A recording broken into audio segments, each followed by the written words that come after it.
Hello students, Chemsteroids team welcomes you to explore your knowledge with us. In this video, we are going to discuss about 20 most prominent NEET JEE practice questions for 2020 segment 1. In this segment 1, we will see first 10 questions. In another segment, we will see the next 10 questions. All these questions are from grade 11 syllabus part 1. And this is a detailed question analysis of what we are going to see today in this video.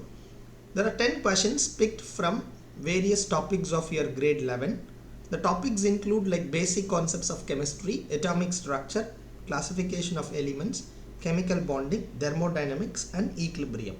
Almost all these chapters are very important chapters. You will find always most questions coming up from this chapter.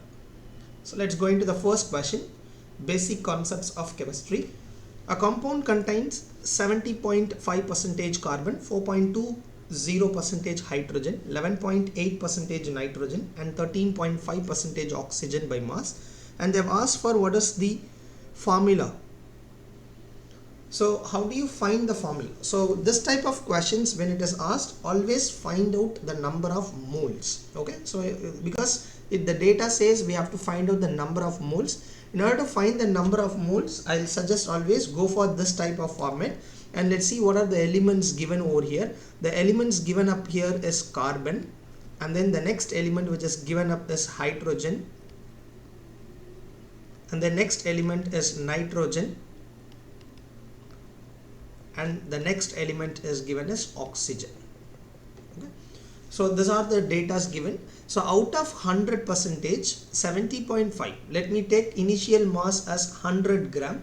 In 100 gram of the compound, 70.5% is going to be the carbon, and 4.20 is of hydrogen, and 11.8 is of nitrogen, and 13.5 is of oxygen. So we know the atomic masses of all these elements. Carbon is 12, hydrogen is 1, nitrogen is 14, oxygen is 16. So we have to find the mole ratio. Okay, so next time when they give like this, we can straight away divide this data by their atomic weight. 4.20 by their atomic weight, 11.8 by their atomic weight, 13.5 divided by their atomic weight. So therefore what we must suggest is, this is the easiest way where you can go. So 70.5 by 12, and then here 4.20 by 1, in this 11.8 by 14 and 13.5 by 16. So we will take up divisions of all this. We may get here roughly 5.875, and here it is going to be 4.20, and here you will get 0.843, and here you will also again get 0.843. So find out which has got the least number of moles. Okay, so to get the mole ratio, so we got the moles, we have to find the least number of moles. Okay, so there's a least number of moles is 0.843, so I must divide by the least number to get the simple ratio or the mole ratio. So the mole ratio is this, but in order to still make it a simple ratio, let me divide this 5.875 by the lowest value, which is 0.843. so 5.875, let's divide by 0.843, and 4.20 divided by 0.843, and this is when I divide, automatically it is going to become 1 and 1. So I'm writing straight away. So this is carbon, and this is hydrogen, this is nitrogen, and then this is oxygen. So when I divide, I'm going to get roughly 6.9, that is going to be 7, and over here it is going to be 5, 1 and then 1. So my simplest ratio I can say here is 7, 5, 1 and 1, which means 7 moles of carbon, and then 5 moles of hydrogen, 1 mole of nitrogen and 1 mole of oxygen. So C7H5NO. That option is found in option D. So next time when this type of questions you find, always divide by their respective atomic weight, take a ratio, okay, then divide by the least moles. So then you are going to get the simple ratio. So the answer for this is option D. Second question from atomic structure based on the Bohr's model. They have given the speed of the electron in the Bohr's first orbit of hydrogen atom is x, the speed of the electron in Bohr's third orbit. Generally, we know the speed is going to be decreasing. When the electron is moving far away from the orbit, the speed will also be decreasing. We know the velocity expression, v velocity equal to 2.19 into 10 power 8 z by n. Since here it states hydrogen atom, my z equals to 1. So let me take this as then 2.19 into 10 power 8 into 1 by n. Okay. So here the velocity of the first orbit is given, n equals to 1. They are asking for the third orbit, n equal to 3. So we will take this as v1 by v3. Okay, v1 by v3, if you take a ratio, okay, so we can say v1 as 2.19 into 10 power 8 into 1 by n1. That is going to be 1 anyways. Same way again, 2.19 into 10 power 8 into 1 by n3. Okay, so we will cancel all this anyways. We are going to get this as, if this and this gets cancelled totally, then we are going to get n3 by n1. So remember, the velocity is inversely proportional to the number of the orbit. So that's what we have to understand from this. So then v1 in the sense n1 must be the denominator. If v3 in the denominator, n3 must be in the numerator. So they have given v1 as x already. So what is given in the question is v1 as given as x. So we will take x by v3 and equal to n3 is 3 and n1 is 1. So what is v3 from this is, that is x by 3. So the Bohr's orbit will become x by 3. Option B is the correct answer. Third question, yeah, bit tricky, little difficult I can say. Moderate come difficult level. If you miss this trick, you may go wrong in getting the answer. So there are two particles, A and B, are moving and the momentum of A is 25% greater than B. Then what is the ratio of wavelength of both the particles? De Broglie wavelength concept is used. So they are relating with the momentum. Let's say lambda A and lambda B are the wavelength of the particles A and B. When lambda A is written, we can say HA or Planck's constant, HA by PA. And we will say HB by PB, momentum of B. Anyways, Planck's constant is same. HA is equals to HB because it is a Planck's constant. So it gets cancelled. So what we may say is lambda A by lambda B equals to, we can say PB by PA, as it is inversely related. Okay, so now what is given is momentum of A is 25% greater than B. Okay, let's take momentum of B as P. Okay, PB, let me take it as P, and what will be the momentum of A is, from this there is a 25% increase. So P plus, from the P 25% increase in the sense I can say P by 4 because 1 by 4 is 0.25. So P by 4 increase has happened from our initial value. So this we can say it as 5P by 4. So after substituting that here, the ratio of the wavelength of both the particles, lambda A by lambda B equal to PB is can be written as P, and then here we will say 5P by 4. If you do the mind calculations, you may end up with a wrong answer. You will say answer as 5 by 4, but the answer is 4 by 5. Okay, that is where the tricky has been applied over here. So 4 by 5 only is the correct answer. So option D. Question number 4. This question has been asked from periodic classifications incorporating all the atomic properties. What is incorrect? Atomic radius is given, ionization enthalpy, effective nuclear charge is given. So almost all the atomic properties are used over here. So atomic radius, remember always anionic radius is higher. So F2 minus seems to be higher here. Oxygen O minus 2, then fluorine F minus. Both, if you compare oxygen with a minus 2 charge, which will be still larger in size, it appears to be correct. Boron, carbon, nitrogen, oxygen, fluorine, across the period the size decreases. So it is correct. This seems to be correct. Second ionization energy of carbon, nitrogen, oxygen, fluorine. Let's see why oxygen is higher. Whether really the oxygen is higher or not, we must check. So we know the oxygen configuration is 2s2 2p4. So the first removal is from 2p4. The second removal is from 2p3, which is a half filled configuration. That leads to stability. So possibly the second electron will be very difficult to remove. In turn, it will have very high second ionization energy. Fluorine definitely is going to be less, then nitrogen, then carbon. It is also in the order.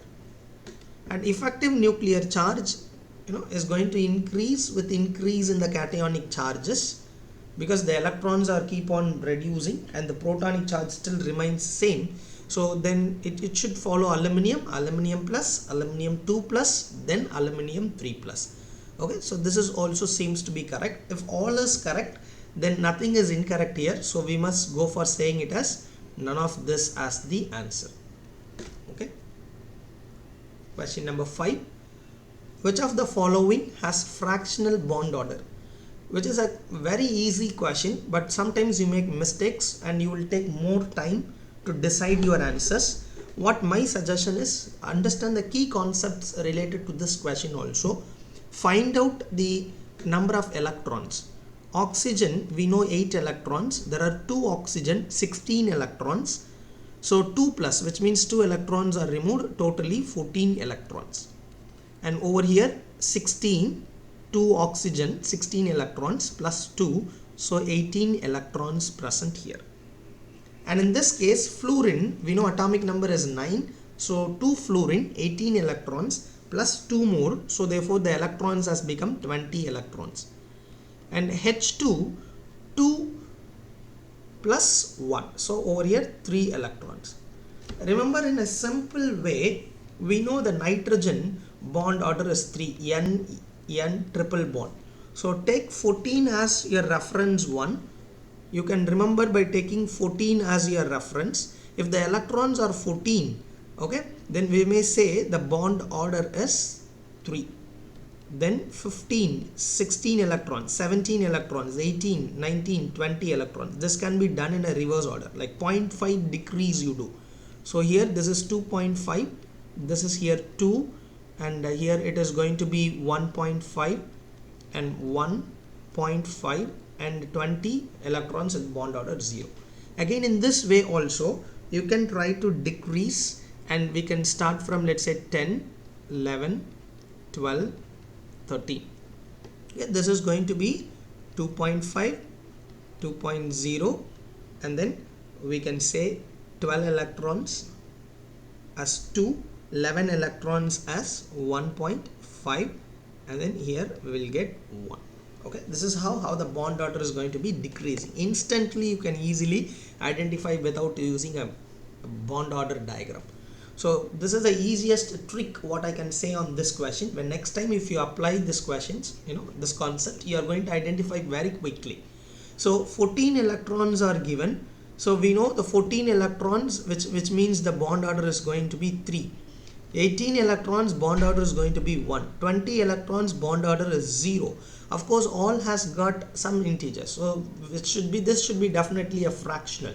Moreover, it is a 3 electrons. Yeah, we can say sigma 1s2 and then sigma star 1s1.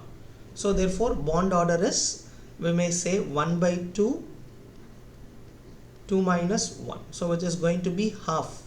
0.5 is the bond order for this, which is a fractional bond order. So option D seems correct. Okay. So next time when you get this type of question, so immediately you can identify with the number of electrons given here. Oxygen, we know O double bond O. Oxygen is a 16 electron. So which means it is having bond order as 2. Even this way also for 16 electron, we can say the bond order as 2. Next question, question number 6. Volume of air is needed make sure when volume of air is asked, you should be a bit cautious. Okay, they are not asking for the oxygen, they are asking for the volume of the air for the complete combustion of 1 kilogram of carbon. So what will be the combustion reactions of carbon? Carbon, when it is combusted with oxygen, that is going to form completely carbon dioxide. Okay, so we know the reaction is already balanced here. So 12 gram, which is 1 mole here, when it is reacted, it reacts with 22.4 liter of oxygen. So now 1 kilogram, which means 1000 gram is going to react with how much liter? So take it as x, cross multiply it again. So what you are going to get here is 12x equal to 22.4 into 1000. So you are going to receive the answer for this as 1866 liter. Okay, so immediately please do not go for option D here, since the option D has got this one. Most of you do this mistakes because you will think the answer is already achieved and you will go for a fast way of writing this one. So do not take an immediate decision. There is a language trap here. Volume of air is asked. It is not volume of oxygen. What you have identified here is this data is volume of oxygen. Okay, that asked data is volume of the air. Okay, so we know already in 100 liter air, 20 liter of oxygen is present. So now we need 1866 liter of oxygen that can be supplied by how much liter of air must be the thinking process. Let me take that as y and cross multiply that one. So let me try to get what is y is. Okay, so I can say 20 y equal to 1866 into 100. So if you substitute that, y is coming up around 9325 liter, which is not exact but close to it. We can say is option A, 9333 liter. Next, question number 7 from thermodynamics. The heat of combustion of a solid benzoic acid at constant volume is given. So when it is heat at constant volume, we may say QV. QV can be written as delta U. The heat of combustion at constant pressure is asked. When the heat of pressure at constant pressure, that is QP, that in turn can be equated to delta H. So we know the relationship that exists between delta H and delta U. So the equation is delta H equal to delta U plus delta Ng RT, where the delta Ng is difference in the number of gaseous moles. So the data is given, delta U data is given, minus 321.30 kilojoule. Temperature is also given 27 degrees Celsius, but it should be converted into Kelvin. So therefore we can say it as 300 Kelvin by adding to 273. And what is delta H is the question. The data says, or the option says, that you no need to do any tough calculations, just you have to substitute and recheck with the options given. You have to know how to match with the options given. So that way it is not a tough task, but still there is a little trick which has been kept over here that you must understand what that is. Otherwise you will end up with a wrong answer. The point here is you must track the unit properly. Let's see the delta H value, what is given here. So the delta H equals to the delta U. What is delta U is given as minus 321.30. This is given in terms of kilojoule. Make sure you track the unit properly.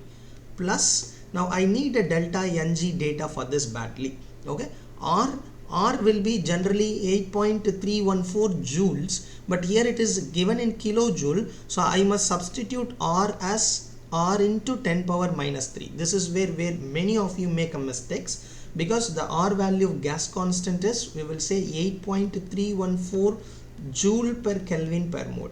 But here it is given in terms of kilojoule. So convert into kilojoule. For that we must take 8.314 into 10 power minus 3.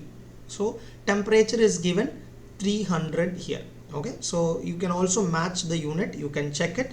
The unit of this one is kilojoule per Kelvin per mole for the R unit, and the 300 Kelvin is there, and the delta Ng will be represented in terms of moles. So mole and per Kelvin and Kelvin, and kilojoule will be finally left out.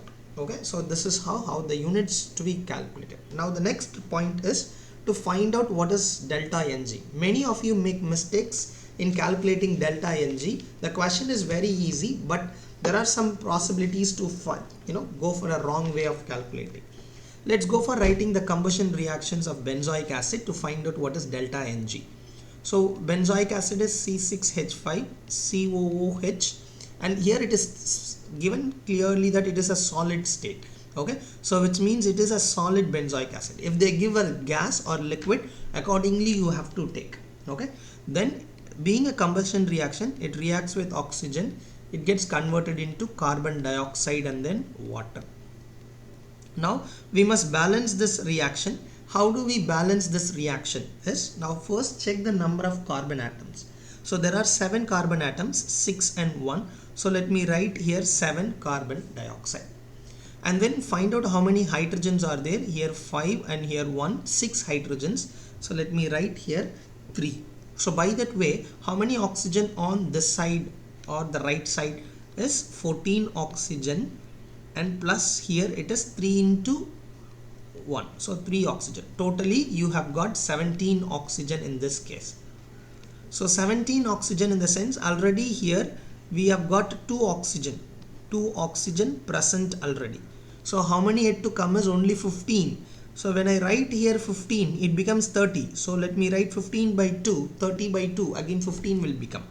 So 15 by 2 oxygen, which is in a gas form, carbon dioxide will be in a gas form, and water will be in a liquid form always. So then what is a delta Ng? What are the gaseous product here? We can see the gaseous product is this one and then this one. These two are the gaseous product.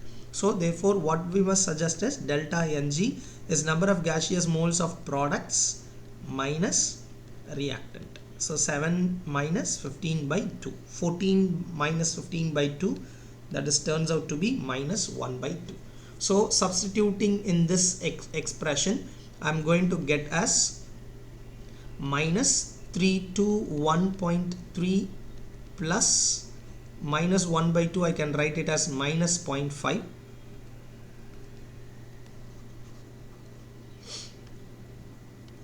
This can be written as minus 0.5 into 10 power minus 3, 300 R. So after simplifying this one, we may get delta H equal to minus 321.30 minus 0.15 R. So it seems option C is the correct answer. When you solve for this, you are going to get option C. So though it seems to be easier, but there are a lot of trickiness involved. The trickiness is one with the unit, the second one with the delta Ng calculations. Make sure you take thorough practice of this type of model. Question number 8. The equilibrium constant for a reaction A plus B giving rise to C plus D is 1 into 10 power minus 2 at 298 Kelvin, and the equilibrium constant is given as 2 at 273 Kelvin. Okay, so for the reactions at 298 Kelvin, one particular equilibrium constant, let me take this as Kc. Kc at 298 Kelvin is 10 power minus 2. And now another Kc is appeared to be 2 at 273 Kelvin. You can understand a very important one here. The temperature is decreased here, but the Kc is increased, which means Kc, when it is increased, which favors the formation, So therefore what we may suggest is the reaction is happening at a low temperature, which may release energy. So therefore easily we can say it is exothermic reaction. Okay, so this type of question can be easily understood by comparing the Kc value. Remember, Kc value is with the temperatures. If you say the let's say Kc is directly proportional to the endothermic reactions, it is inversely proportional for exothermic reactions. Okay, So when you reduce the temperature, Kc will increase. So the point here is, the hint is, Kc for endothermic reaction increases with increase in temperature. For exothermic type of reaction, it is going to be inversely proportional, okay, which means when you try to decrease the temperature, Kc is going to be increased, which is a characteristics of exothermic. You can find it immediately as soon as you see the question without doing any calculations. That's the simple trick what I can say, and that's the key concept also here. Question number 9, and this is a very important, slight difficult also, and this type of question you must practice definitely. Take more number of practice questions. One such model is given up here. So the ionization constant of HCN is given. So the Ka, ionization constant for the HCN, is given by Ka, that is given as 4 into 10 power minus 10. So calculate the concentration of hydrogen ions. They are asking you to calculate the H plus ion in 0.2 molar solution of HCN containing 1 mole of KCl. Okay, so there are mixture of salts, HCN as well as KCl. So let's take this reaction into this way. HCN is a weak acid, so it dissociates into, like, it will have an equilibrium, so H plus and then Cn minus. It is a very weak acid. So let's say initially we have a C, okay, we have a concentration C, and here there is no more dissociation. Let's say here X amount is dissociated or X moles is reacted. Here X moles is produced, then X moles is produced. When 1 mole reacts, here 1 mole of H plus and 1 mole of Cn minus will be produced. So what is degree of dissociation? Alpha. Degree of dissociation is number of moles dissociated by total number of moles initially taken. So the number of moles reacted is X, initial moles taken is C. So X equal to C alpha. So then substitute here, instead of this is in terms of moles, this is in terms of moles, and this is in terms of a dissociation constant. In terms of dissociation constant.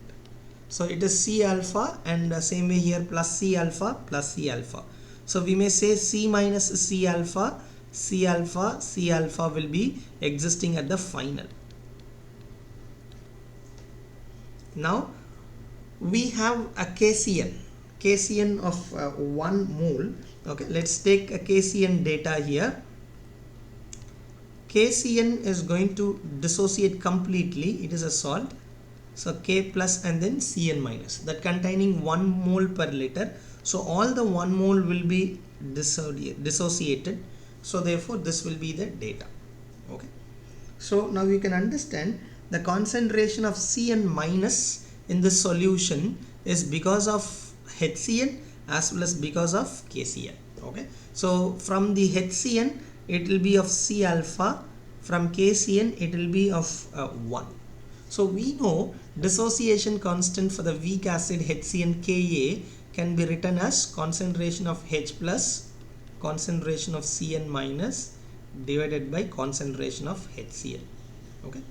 So what is the concentration of H plus? That we need to find out. Ka is given 4 into 10 power minus 10, and this is what we need to find out.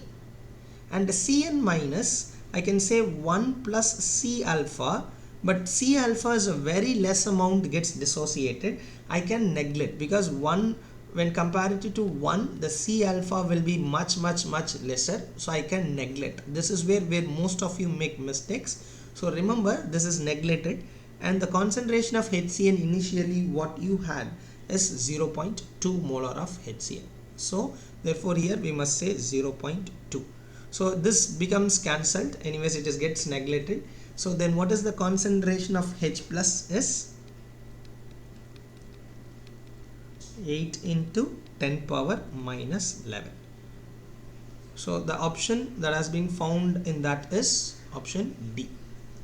But sometimes, let this be an added information, they may ask you the pH of that weak acid containing 1 mole KCl, which is a common ion effect. Cyanide is a common ion here. So they are asking for here sometimes pH data also. So how do you get pH from the H plus data? So the concentration of H plus given up here is 8 into 10 power minus 11. So if you want the pH, we know it can be written as 11 minus log 8. So pH equal to minus log of H plus. So automatically we can write something like this, and this can be written as 11 of log 2 cube, or I can say 11 minus 3 log 2. Log 2 is 0.3, everyone knows about it. So 3 into 0.3. If not, at least now start to learn. Okay, log 2 is 0.30. So when you do the calculations are roughly 11.09. The pH that is going to be obtained for that is 10.1. Okay, in case if the question is extended with pH, you should identify the pH also.